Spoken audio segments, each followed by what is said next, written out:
बालकांड। पुत्र प्राप्ति यज्ञ। राजा दशरथ की 3 रानियां थीं। उस समय के राजा एक से अधिक विवाह करते थे। राजा दशरथ की तीनों रानियों में कौशल्या सबसे बड़ी थी। वे धार्मिक, सद्गुणी व ममता प्रेम की मूर्ति थी। दूसरी रानी सुमित्रा सरल व शांत स्वभाव की थी। तीसरी रानी कैकेयी बहुत ही सुंदर व बुद्धिमान थी। राजा दशरथ अपने तीनों रानियों से अपार स्नेह रखते थे। यद्यपि उनके पास किसी चीज की कमी नहीं थी, लेकिन वे खुश नहीं थे। उनके दुख का कारण निसंतान होना था।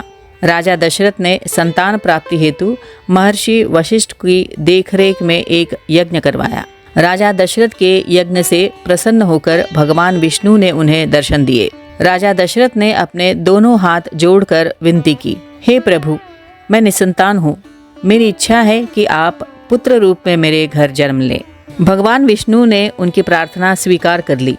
तभी यज्ञ वेदी से चमक के साथ एक दिव्य पुरुष प्रकट हुआ।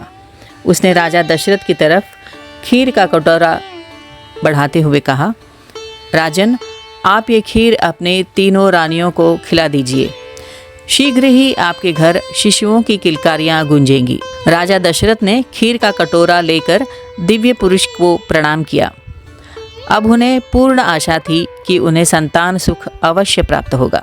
वे महर्षि वशिष्ठ के समक्ष अपने दोनों हाथ जोड़कर बोले, गुरुदेव, यदि आपकी आज्ञा हो तो मैं शीघ्र ही ये खीर लेकर अपने रानियों के पास जाना चाहता हूँ। महर्षि वशिष्ठ ने कहा, हाँ राजन, अब आपको देर नहीं करनी चाहिए। आप जल्दी जाइए, ईश्वर आपका कल्याण करे। राजा दशरथ खीर का कटोरा लेकर महल पहुँचे। उन्होंने खीर के 3 बराबर हिस्से किए। राजा दशरथ सबसे पहले बड़ी रानी कौशल्या के पास उनके हिस्से का खीर लेकर गए। उन्होंने रानी से कहा, रानी, ये यज्ञ का प्रसाद है, इसे ग्रहण कीजिए। कौशल्या ने राजा के हाथों से खीर ले ली और प्रसन्नता पूर्वक उसे खाया। फिर दशरथ ने सुमित्रा को खीर खाने को दी। सुमित्रा ने प्रेम पूर्वक उसे खाया।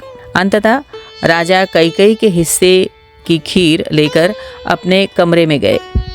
कैकेयी ने खीर तो खाई, लेकिन थोड़ी सी खीर छोड़ दी।